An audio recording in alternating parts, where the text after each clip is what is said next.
This podcast represents the opinions of the hosts of the Laugh Cry Club and guests on the show. The content here should not be taken as medical advice and is for informational purposes only. And because each person is so unique, please consult your healthcare professional for any medical questions. While we make every effort to ensure that the information we share is accurate, we welcome any comments, suggestions, or correction of errors. Welcome back to the Laugh Cry Club. I'm Joy. I'm Rebecca. I'm Chelsea, and if you're an imperfect human who laughs and cries, then this podcast is for you. And oh my God, are we on New Year's? Happy New Year. When this releases, it will be Happy January New 5th is Year's. the drop date. And we hope you had a safe and fun and healthy New Year's Eve.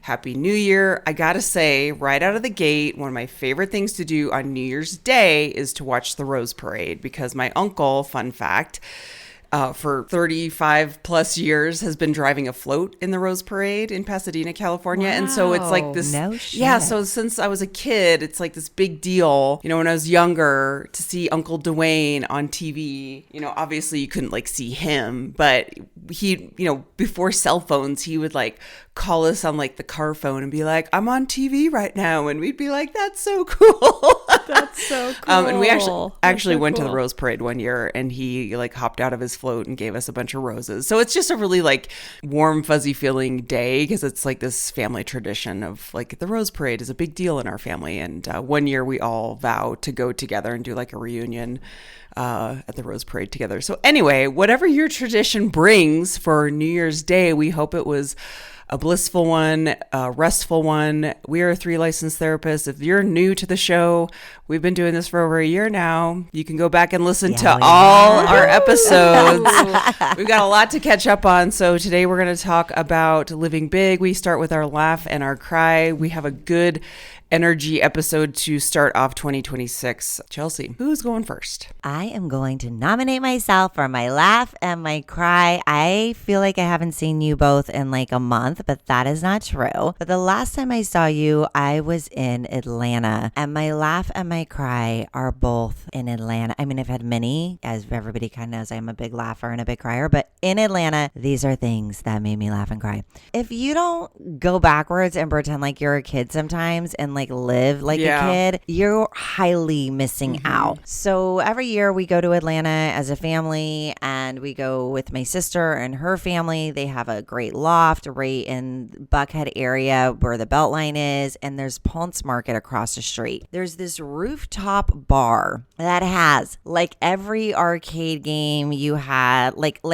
old school, like skee ball, where you throw the ball up. Oh, it's so fun. There's like, Yes, okay, love it. Rebecca, when you guys were out in Gulf Shores and we did games, it's like that. Oh Okay. my gosh, I love it. But it's on a rooftop, and you can have cocktails. It's not like Dave and Buster's. It's not all loud. It's completely open. There's an open like putt-putt golf in the middle. There's the slides that you put the bag on so you can go faster and like slide down and race. Then they had ice skating, which is my favorite. It was just like Christmas magical bliss fun. and so fun. So I am, if you know me, I'm not real talented at a lot of things, but roller skating, love roller skating. I'm pretty great. Yeah, like Yes. I'm good. I look cute. I'm fun. I can hold my balance. And I can do a few moves. So my sister is taking this video of me ice skating, and I'm ready to do some shit. But I forget in my moment of being present that ice skating has no stomper on the front. So I do this twirl. You can't stop. And then I go to do the stomper. No, I go to do the stomper because the stomper, if I was roller skating, would push me off into my next move. Oh, I just push my ass right. I fly up, fall on my ass, like fucking eat shit, okay? And I am laughing so hard. I'm like, oh my God, this is so, and it's on video. It looks really cute. We're going to have to post that. Wow. I did see like your one move where I can't even describe it, where you kind of like put your feet out and you like do a little circle, and I'm like, holy cow, Chelsea is really good. Yeah, that was probably before the fall. I think Instagram like cuts your reels short because I don't think the fall made it, and I wanted, didn't. yeah, the fall was really good. Okay, so I'm just like laughing my ass off, dying. There's like, little kids plowing all around you. Kids are falling. It's just fun. The only way I can describe like roller skating or ice skating is if you want to go back to being 8 years old, put on a pair of wheels on your feet or blades on your feet and just sing some old music and dance and have fun while you're doing this activity. So I was laughing, and I have been laughing every morning I wake up and my ass is so sore because it's Pride Bruce. And it just makes me smile. I'm not mad about it. I love it. My cry is, as the night goes on, we go and we have dinner and we have this lovely time and we're sitting eating ice cream. And my family, everybody loves ice cream. Everybody eats ice cream after a meal. Everybody's big sugar fan. Everybody eats dessert. Nobody doesn't not eat dessert. As soon as you eat, you're like, what are we having now that's sugary and dessert? That's how we do it. So we go to get ice cream and everybody's ordering ice cream. And Miles, my son, is talking about how as soon as I turn 18, I'm getting on a plane and I'm never coming back.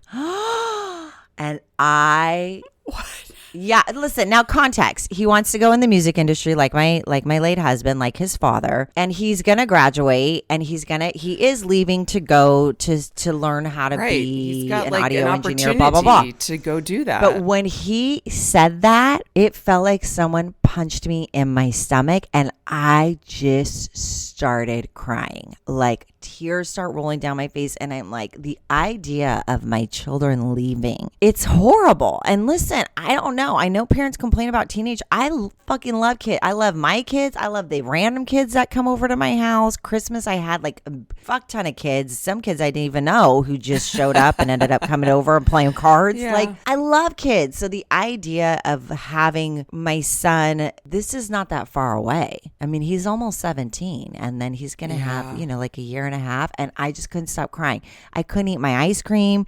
And then I have my daughter who's like so smart. And she's like, Mom, just eat your feelings. Just keep eating ice cream and it'll make you feel okay. And I'm like, I can't even eat my feelings out of this. I'm just crying. My son's standing there. Ends up being a whole family therapy session. Everybody's involved. Like, Miles, don't say that to your mom. And then I'm like, but he's thriving. I mean, I just couldn't stop crying. Yeah. It was all the things. So laughs and cries. It's the both and. It's like you want him, he's going to thrive and he's going to do amazing things and he's going to follow in his father's footsteps. Like all of that is amazing and beautiful. And you can also be like, I don't want, like I have friends with teenagers the exact same age right now and they're going through the same thing where they're like, I just cry at night because I am so sad that like this is my last whatever of them in the home. And it's very real. It really is. And kids are just so awesome. Like they're just, God, if you ever want to know the truth, just sit amongst a bunch of teenagers. Yeah. They will tell you all the things. So that's my laugh. That's my cry. Joy. Joy has this cute little hat on this morning. And you look a little serious. She looks serious. I mean, she's laughing now because I said that. But I feel some seriousness. Well, you're not wrong. So you're not wrong. Okay, tell me everything. I have the My Morning Jacket hoodie on today. This is for a Steve homage. I don't know if he liked My Morning Jacket, but it's a band jacket. So I was like, this is very Steve-ish.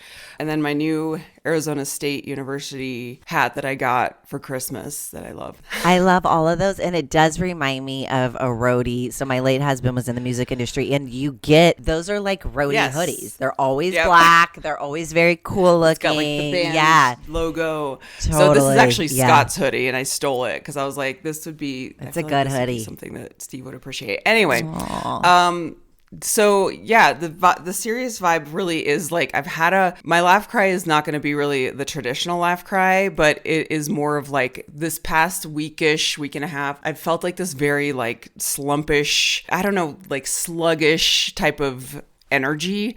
And I'm just rolling with it. I think there's times when we kind of like fight that feeling. And I think over the years we've talked about like just rolling with the resistance and like trying to just sit where you are. And so sometimes when I'm feeling that way, I will watch things that like, you've mentioned this too, Chelsea, like when you tell people like watch a sad movie to like feel your feelings. So my laugh cry is more of just like a cry and process is I decided to watch Come See Me in the Good Light. If you haven't watched it, it's the poet Andrea Gibson story. And it's beautiful. It's on Apple TV. And I watched it like a month ago when it first came out. And it's beautiful and wonderful and just like all the things. And then I was like, I'm going to watch it again because it's so deep and so beautiful. It like puts you right on the edge of like the meaning of life kind of feeling, because it is about journey with cancer. And like, it's just all about love and connection and like the important things in life. And I think sometimes when I'm in that space, I need to like really sit close to that. So I'm not in my head so much, if that makes sense. So I'm like, get out of your head, like stop feeling these stupid, like, chitter chatter, turn off the monkey mind. So I was watching that documentary and that really was like a cathartic release of emotions. So if I may, I also got this book for Christmas. It's called You Better Be Lightning, and it's a book by Andrea Gibson. I'm going to read a very quick poem that I chose for today because it's kind of about sad feelings, and it's called Instead of Depression. It's really short. This is just, if you know anything about Andrea Gibson's work, it's like so beautiful and deep. So Instead of Depression is the title. Try calling it hibernation. Imagine the darkness is a cave in which you will be nurtured by doing absolutely nothing. Hibernating animals don't even dream. It's okay if you can't imagine spring. Sleep through the alarm of the world. Name your hopelessness. A quiet hollow, a place you go to heal. A den you dug, sweetheart, instead of a grave. I love that. That is What just a great reframe, right? It's such a great reframe. Yes, and like that's Totally. something that I think is so beautiful about their work is that they just reframe things in a way that you're like, oh my gosh, I didn't really like the nuance and like the tiny little granular things of life. So I'm going to sit with where I am. It's like, it is what it is. And I think I also get very introspective around years, like the new year. And so I'm just going to let that be what it needs to be. And we need to hibernate. We forget this. As human beings, we forget. We get in such a do, because that is, wow, you're doing so much. And I think culturally there is a shift right now. At least I see with women our age. I mean, I had it when I turned 40, I called it the fuck it 40s, where I was like, I'm done. I'm not doing all these things anymore. But I think we're seeing a collective shift of we need to rest our nervous systems. Yeah. We need to slow down. Doing nothing is doing everything. Yeah. And we forget this. We forget this all the time. And you know what I love about that poem, and Joy, thank you for sharing that, by the way. That was really beautiful. I think very important to know that whatever it is that you're going through, how you think about that will determine whether you suffer additionally or whether you lean in and feel the feelings that need to be honored, deserve to be felt, and then you actually flow through. When we fight with our brain and we start judging ourselves, we actually add another layer of suffering and we stay stuck longer. Like you suffer twice. So if you go through depressive episodes, I've been diagnosed with major depressive disorder. I have not been in a depressive episode in years. Why not? Because I say for 3 days, I'll go, let's use that analogy. I'll go into the cave without judgment and allow myself to be. If I don't do that and I fight it, then I actually go into clinically what would be a major depressive episode. That goes on for weeks, which goes on for months, which goes on, like that is collective. So leaning in and looking at things in a different way, something isn't working for you right now, Joy. Something is not working for you and your body is saying this is not working. We need to go inward so we can figure out how to make the next step outward. It's beautiful. And then we'll talk a little bit more about that today as far as what living big looks like, because the idea of setting goals and accomplishing, I think we need to reset that. I think we're on that same path of what you were just saying is like, we're not doing that anymore. We don't need to do more. We actually need to do less. It's very counterintuitive to the society that we live in, but we'll talk more about that. But thank you for saying that, because it really is like in the past, I would be very like, push it away, try to get over it, try to put yourself in a better mood. And I'm like, I don't, and so we get better. I don't want to say better, but I think we just get more familiar with what we need instead of fighting against it. And the whole suffering twice thing is something that I just like recently learned about too, which is funny. And I'm like, oh, that's funny that you bring that up. So Rebecca, kick us off for your laugh cry. I feel like I've been crying more lately, but this is for all the dog lovers out there. I've got this dog, Fritz. We call him Fritzy. And so he sleeps on he has a dog bed like at the foot of the bed. So that's where he sleeps. So one night I'm sleeping, and then I wake up to hearing like this scratching noise. It's like like claws on carpet type of thing. And I'm like, what the hell is that? It kept doing it, and I didn't hear any whining or anything. And I'm like, what's going on? And I looked over the bed, and I'm like, where's Fritz? He's not in his bed. Oliver was in his. And I'm like, heard it again, and I'm like, what's happening? So I get out of bed and I start listening, and I'm like, it's coming from under the bed. I move the bed and I'm like, oh my God, Fritz is under the bed, which isn't a lot of space for him. He's like a 60-pound dog. So he sleeps on his bed, sometimes so close to the bed that I guess he somehow slipped under and off of his bed under the bed. And then he was trying to get out, but he's blind and it's dark. He was like trapped under the bed. I was like, oh my God, I got to save my dog. And so I was trying to get him out of there. It was this whole fiasco, like trying to get him out from under the bed. Like I was like, I have to lift this bed up. Buddy, to get him how out. did that happen? I was like so devastated for him. He had to be so scared. But I'm like, thank God I woke up to the scratching noise. Seriously, poor guy. I feel like you and your dogs have been like really through it in the past few months. And then I had to kind of laugh, like, how did this happen? I guess he just somehow wedged himself. Maybe he was having like a between. puppy dream, when they start running, and he just like started to like float under the bed. I think he floated under there. And then like the claws on the carpet was him like trying to get out, but he was stuck in there because there's no way out. I mean, let's just let's mind read right now, which we don't encourage you to do in therapy, by the way, because that's a cognitive distortion of thinking error. But I feel like I liked what Joy said. Like Fritzy was like, I'm dreaming of running through forest. He was living his best life. Living his best life, and then he's scraping underneath the bed, like fake running, because he's elderly, right? Yeah. So he's elderly and he's blind, but he's vicariously living through his He really dreams. is. He's living out his dreams. Oh, and then you fucked it up, Rebecca, by I'm rescuing sorry. him. I was like, you have to get out of here. Well, to be fair, when I did see him, he was like trying to get out from under there, and I'm like, oh my gosh, he was playing a game. So I had to like lift the bed up so he could get out. Like, jeez. Oh my God. This is why I like cats. Cats get somewhere and They it's can like, get out, can't they? I don't understand. It's like for a second I have this delusion of grandeur that I'm gonna rescue the cat, and the cat looks at me like, yeah, you dumbass. Like, I got back here, I'm gonna get out and I'm gonna do some ninja moves you never even knew. But the dogs are like little toddlers. They're like hopeless shit shows. They're like, somebody come help me. They don't even know how they got there. But No, we've socialized them so much that they're like, I mean, they lived in the wilderness at one point, and now it's like, I'm under a bed. Mom, please help me. What is happening? What are we doing to our dogs, guys? yeah.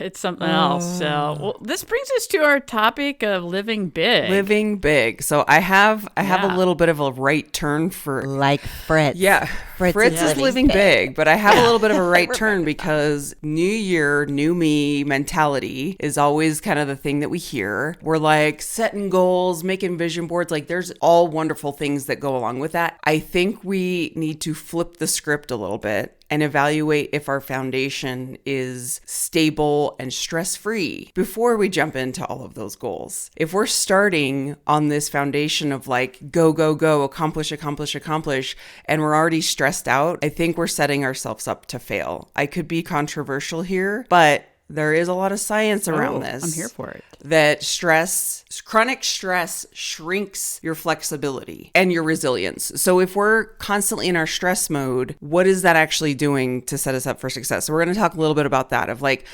why don't we start the new year of really evaluating our stress levels? Something as basic as that. What I hear you saying, Joy, is this is how my brain's working right now. There's undoing to come back to your true sense of self. The undoing. But we go into wanting to do more, which can stress out our nervous system. And if your foundation isn't already at the undoing, then that sounds like it's more important to get back to rather than adding another to do. Is that what you're saying? That's exactly right. That's exactly right. And so I was kind of thinking about this too, like reflecting on myself, and even like this year where I mentioned this week where I was kind of like, feeling kind of like in a lull. And I immediately felt this like pressure to start 2026 on this like grand scale of beauty and wonder and all the things. And so I'm like, oh, the undoing, like you said, is something that we should at least evaluate. And self-admittedly, it's uncomfortable because I am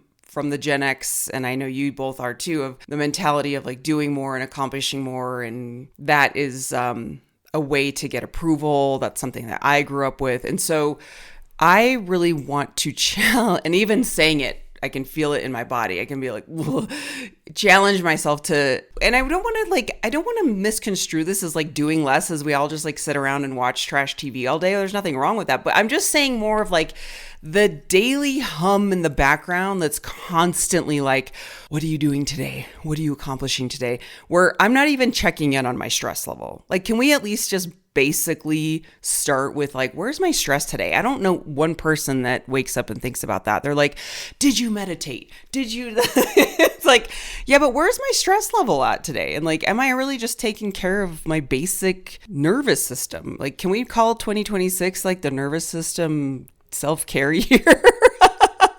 Yeah, like the reset year. You know, it's interesting too, because I went to a sound bowl healing event over the weekend, and the woman was saying that 2025 was such a difficult year for everybody, that will openly admit it. And that the reason being is that the lessons that we had learned over the last 20 years, we were actually putting into place in 2025. And that's why it became really difficult for people and kind of eye-opening. And so I think in a way that goes to what you were saying, is that, you know, in 2025, we were probably doing a lot. And in 2026, how about we reframe and restart with ourselves as the kind of the center of attention, like resetting that nervous system. I'm going to give two examples of what you're saying, Rebecca. And I've done this nervous system reset. I've done the undoing several times in my life. When I had my 40s and I moved here, I took a year and a half off, and it was to undo. That process looked like resting a lot. It looked like kayaking, being in nature. I call it, if you've listened to Laugh Cry Club, I call it getting small so you can get big again. I have done it this year after my husband died, real small,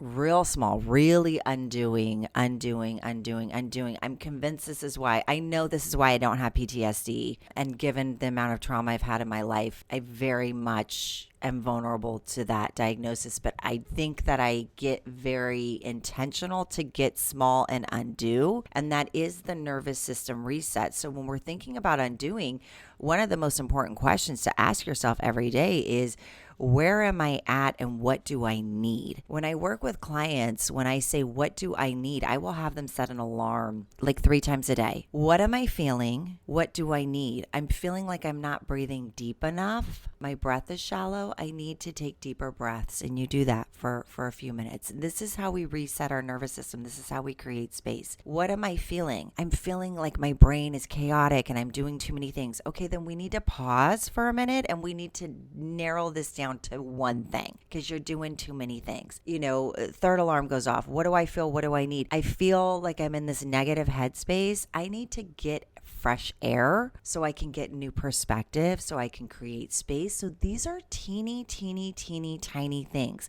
Every time we reset our nervous system and we create psychological safety, we have an opportunity to grow and take in new information.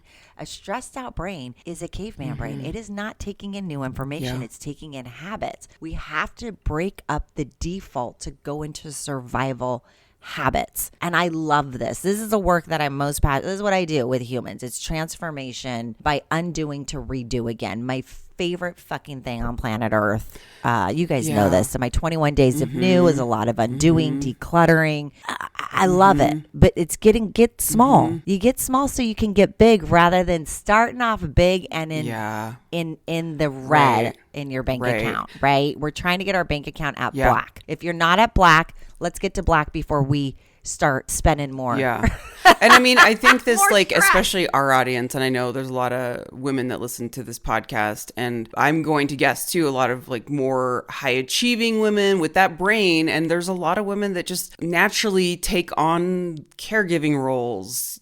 You're wearing 5 million different hats. And so when you stop to think about this, you're like, but I don't have time to really, like, I got stuff to do. I can't take care of me. And it's like, we're not asking to just do this overhaul, like this huge overhaul. Like, you are basically saying that, Chelsea, is like starting small. And if I think back at the times in my life where I kind of set like these maybe more lofty, ambitious goals, I learned some things, but what really stuck over the years was these small changes. Like, the small changes started adding up. And I was like, oh, that's so interesting. So like, I don't know, for example, a couple of years ago, I did like a 30-day dry January, whatever. And I was like, oh, that was interesting. It was like it wasn't like this full year committal of like not drinking alcohol, but you take these like small little lessons from something that you maybe commit to. At the end of it, I felt like, oh, I should do this all year. And I was like, no, just start, like, take whatever small lesson you learned from trying something new. That is what matters. And I think that we just put these like really high expectations on ourselves because that's what we do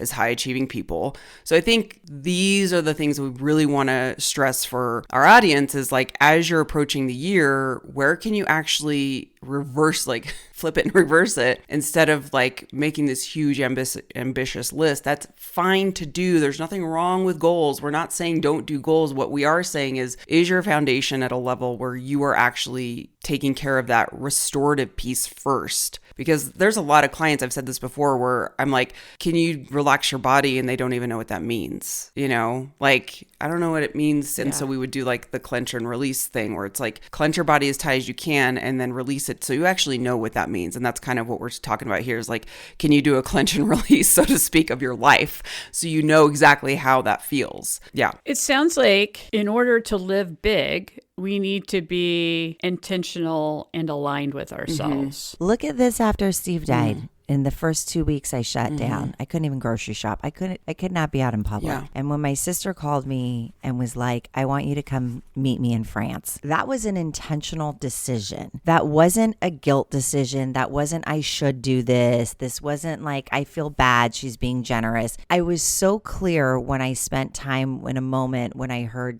my late husband's voice being like, yes, of course. And it was like, this man fought his ass off in the most medical stuff I've ever seen in my life in order to have more time to live. So then that became my value of, God, I want to live big, but I only have to do it for 10 minutes. If it turns out that I show up and this is depleting me or this isn't working for me, then I give myself permission to go back and be small again. But every time we set an intention, it gives us the opportunity to have empowerment. And that's where we miss it, okay? Because we're going out of a should, we're going out of a have to, we're going out of an obligation.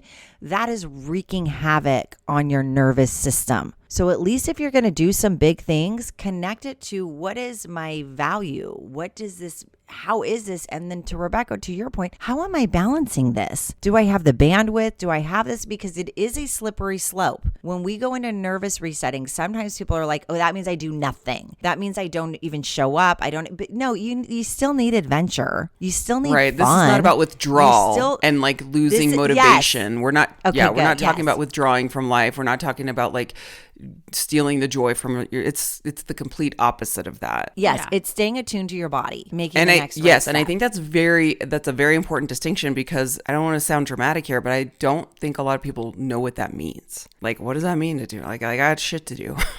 You know what I mean? Okay, so maybe talk about it. Let's talk about it. Rebecca. Oh, I was just going to say that I think like people have this idea about living big as like, it needs to be busy. I got to do a lot and be perfect, right? And what we're saying is we're doing an actual reframe again of that. Like, actually, a reframe. Tell us a reframe in therapy. What does that mean? A reframe is where you take something that is maybe a particular way or belief, maybe negative, and then we reframe it to what actually fits for ourselves in a positive way. And so it's like the same thing is true. Like they can both be true at once as well, right? But essentially, like the poem you were talking about, like, is it a den or a grave? It's a dark hole. It could be both. Like, what's it going to be to me? And so, like, for me, living big is not about, I think, being Gen X too. I want to be perfect. I want to be I got to do more, like you were saying, like adding more. And it's like, no, for me, it's about coming to center with myself and getting whole. That's living big. And when I am whole, I am aligned with my values. And then when things enter into my sphere, I do a value check and then I say yes to those things. Like that's what's living big to me. And it gives me, I'm doing things that are aligned with me. That's living big for me. I also want to add on to what you're saying, Rebecca, is like the personal example that might help people when we're saying like tune in to what you need. And it's because I said it before. I'm like, I am one that drives I obtain a lot of self-worth from doing things. So I get rewarded in my brain if I accomplish a task throughout the day. I get dopamine hits from doing chores at my house. I get dopamine hits from sending that email that I'm like been putting. I get hits of dopamine and satisfaction and self-worth in accomplishing tasks, no matter what it is. So if I stop, it is very uncomfortable for me. If I have a day that has like open space, I'm like, I kind of freak out. So my challenge is to be like, can you get your self-worth? And we talked a little bit, but like now I'm kind of starting to think about this too. Like we talked about this year too, of like, can you just like be present and kind of enjoy like the present moment? And I've been really good about that this year, but I also think taking it a step further of really putting that into play where it's like, it's not as scary to think about. Why are you laughing, Chelsea? I am laughing so hard right now as you say this because, yes, Gen X, we were like, earn your worth, do totally. more, work hard. Yep. Okay, so I was laughing so hard because as you were saying this, as a former earn my worth by doing shit, this is something that, and listeners, this is going to happen to you. It doesn't matter how many times I've gotten small and gotten big. The old habits will creep into your brain because your brain is like a heartbeat. It just has thoughts, 60 to 80,000 a day. Okay. So the other night I was feeling this. This was a few weeks ago when I was in kind of a lull of darkness. It had been my late husband's birthday, the holidays, and I was thinking, you're not doing shit. You haven't been doing anything. What are you so tired for? So this is a tip and trick for listeners, and this is something that has saved my life many times. So I journaled on my phone, and I was trying to see if I could find it. All the things I had accomplished that day. Because we do so much more than we even think of. And it was like, I took out the trash. I cleaned my cat's litter box. I recycled. That's huge. I put gas in my car. And I took this list and it was so simple, but I was like, wow, I actually do a lot in a day that I don't even think about. And after I wrote that list, I felt so proud of myself that in this funk, I was still taking out the recycle. I was still doing these little things. These felt really big. When you are struggling, these are huge things to just do the basics. I felt so proud of myself that I was like, okay, now I'm going to bleach my teeth. And now I'm going to do it. I'm going to wash my makeup off. I'm going to wash my face. Now I'm going to roll my hair in these like, whatever, heatless curlers. But it inspired me to do more things to take care of myself. And that's why I was laughing, Joy, because we feel like we've got to do these big things that end up backfiring. And then you're sleeping with your makeup on, not brushing your teeth, exhausted. When you can look at it and say, in all of this turmoil, I showed up. I fed my dog. Yeah, you took care of another living being. That's a big fucking deal. Stop making the little things not a big deal, because all those little things are why your life works. It's why your life functions. It's why, to clean something when you don't feel like it, that's huge. These are huge things. So that's why I was laughing, Joy, because listeners, this is what your therapist does. I'm like, I'm not doing shit. Then I'm like, the fuck you aren't doing shit. Now you're going to write a list. and you're going to write all the things that you did. And it doesn't matter how little they are. I always feel better. It always inspires me to do something else nice for myself. It's a little thing I've done for years, but if you read my list, you would, and you're especially a Gen Xer, you would be like, I feel like all like elder millennials and Gen Xers are like nodding in agreement and relating to this, because it really is so powerful. As you were talking, all I could think was, I've been quote unquote struggling with this for years. Like any therapist I talked to, I remember I had this thought come up where I talked to a life coach, like through my old job. They like offered like free life coaching or like career coaching or like whatever. They like offered this service where you could just call a coach and like process work stuff or whatever.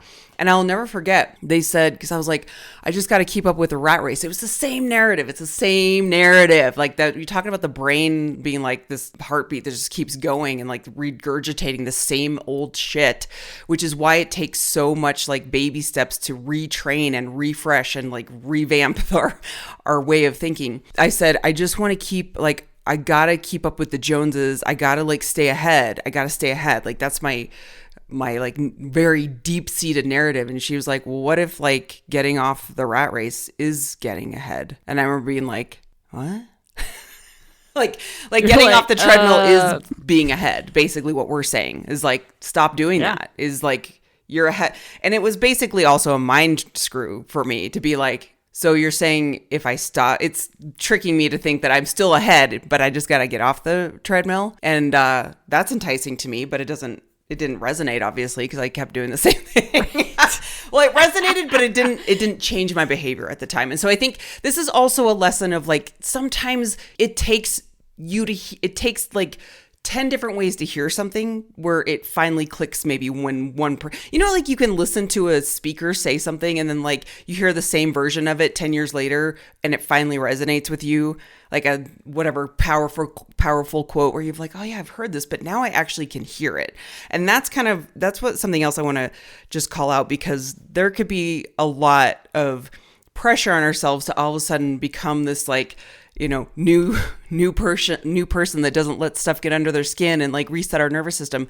And that's just one more thing that you feel like you have to optimize. We're not saying that. Like, it takes a long time, but what we're saying is like, can you just start to slowly unravel the way that you've been doing things and like overstressing yourself? I want to know how you all plan to live big in 2026. I've always had a 20. I love the new year. I love the new year. This new year, actually, I was dreading, which is really interesting to me because I have gotten so small that I've been undoing so much in 2025 that has been really meaningful to me. And so normally by the time a new year comes, I have gotten small. I am ready to get big again. I normally, that's naturally where it is. So this year I'm staying small for the first 6 months. That is what I have made up my mind. So normally I have all these things. I have one thing on my list this year, which is I am going to create courses so that transforming and life-changing when your life has exploded and things like that, the area that I am most passionate about, I'm going to write courses so that it's more accessible for people who can't do one-on-one or who can't afford maybe groups. They can buy a course, right? To like learn some of these things that we're talking about actually today. That is on my list. But for 6 months, I am going to be very gradual because as I enter back into my life after my husband died, as I go back into that life, I am being very intentional about how I balance it. And my values at the forefront are my kids, number one. No, myself, number one, and then my kids. So when I say myself, continuing to be intentional. If I don't want to do something, I say no. If I want to do something, I say yes. Traveling, really important to me. So I actually am planning a trip to Costa Rica with my girlfriend. Oh, I'm going to New York tomorrow to see the New York Knicks game. I've got Jazz Fest, a lot of travel, and that is putting back a big piece in me that I wasn't able to do during cancer. So again, very intentional, very much looking at it as the first 6 months, and then I'll reevaluate again after the 6 months. Right now, my goal is to just kind of get through a year, the first year of grief. And I'll say this, going back to the flexibility of the brain, it's, I think Einstein who said you can't solve the problem with the same brain that created it. So we have to create space in order to have new mental flexibility. Yeah, that's a good reminder. So that could be a place to start. That's a good reminder. Is how do I create space? And right now, my transition is continuing to create. I'm continuing to create space because I have the history of being a complete workhorse. I go all in. I go all in. I go hardcore. I live and breathe. When my creative brain clicks, I never, like, stopping to create is counterintuitive. So I need to be really intentional about how I enter in. I only have a couple more years left with my kids before they get on an airplane and leave forever. Never coming back. Never coming back. That's a great one. That was really long-winded. I don't know. That was a lot. No, it's so good. That was all over.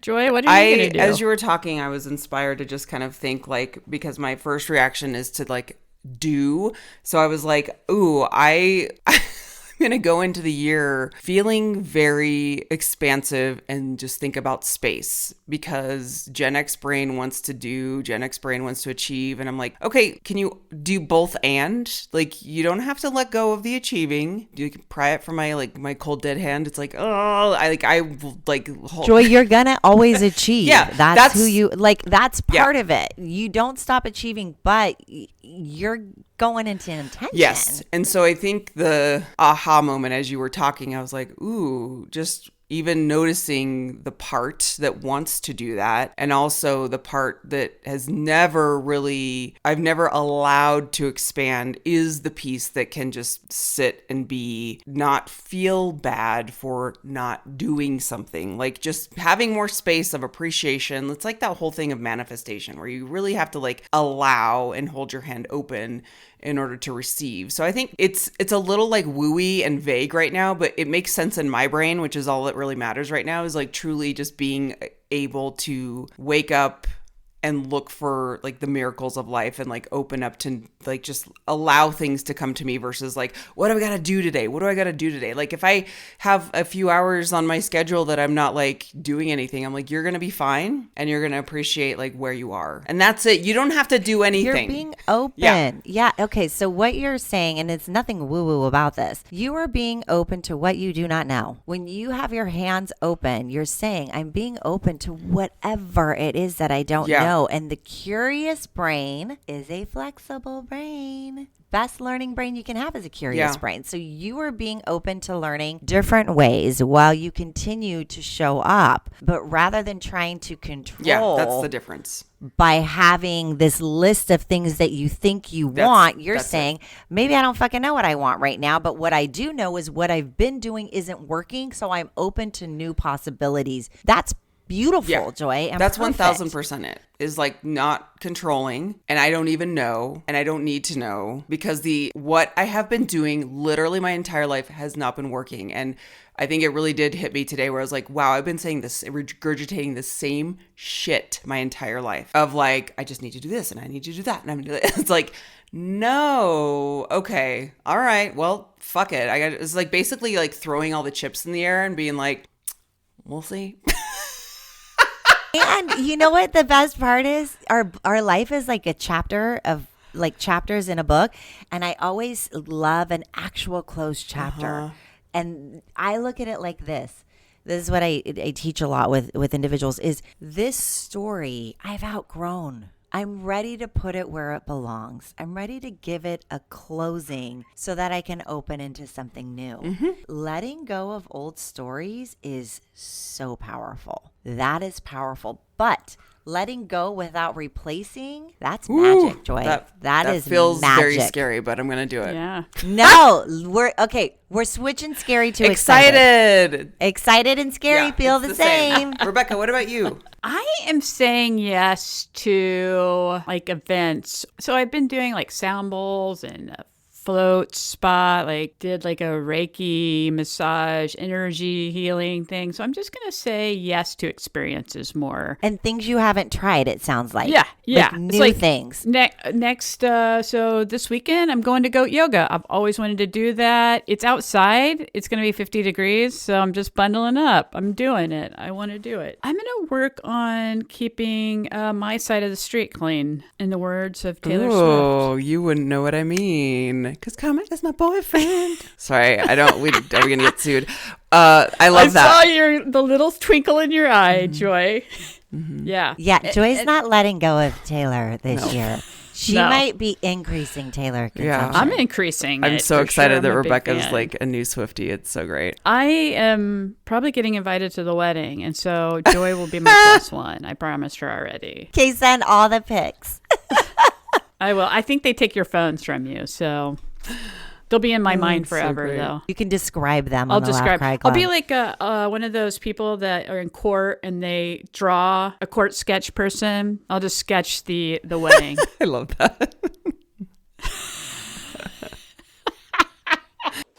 Well, gosh, what a great episode. Okay, I'm going to throw this out there. Yeah. What do you all like about next week? Us going to the foundation of undoing by the Ooh. basics of learning how to feel our feelings. We talked about this a long time ago about feelings lasting an average of 90 Yep. seconds, but we never really went into how do we honor those? How do we stay out of our brain and stay into our body? How do we have these mindfulness practices? How do we reset the vagus nerve, which is the survival part of your brain when it's getting hijacked? Yeah.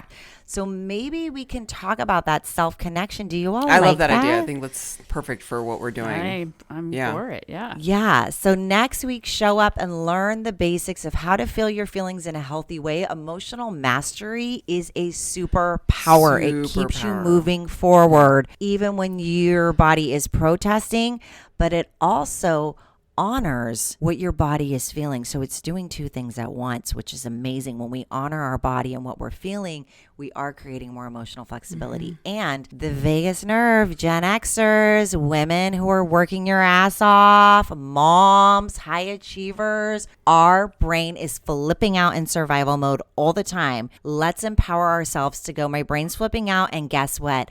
I've got this. We're going to teach you this Yep. next week. We're doing it in 2026. Giddy up. We're doing it right next to you. We're doing Thank it. you. Oh my God, we're all leveling up next Yay. year. Even if you don't want to, you're going to if you listen to this podcast. And Yeah, And you are. hold your Joy, I want to hand. call out your Little Kim reference earlier. I did note that, so I Well, like Kim, that. Flip what it does and that mean? reverse it. She said flip it and That's reverse Missy it. Elliott. Oh, flip it and reverse it. Yeah, Missy Elliott. Don't mix this up. Yeah, sorry, Missy Elliott. Cut. Okay, Laugh Cry like, Club that was members. Missy Elliott. And listen, this is why you've got good friends to make sure you know who's singing your Yeah, raps. exactly. Right. Exactly. Right. Don't get them mixed up. Life-inspiring rap. Well, thank you Okay, for joining us, everyone. Happy New Year. You can follow us on all the Happy social New media Year. platforms at Laugh Cry Club. Email us laughcryclub@gmail.com with any questions or subjects that you want us to address on the show. And we will see you next week. Love you guys. Bye. That's life, baby.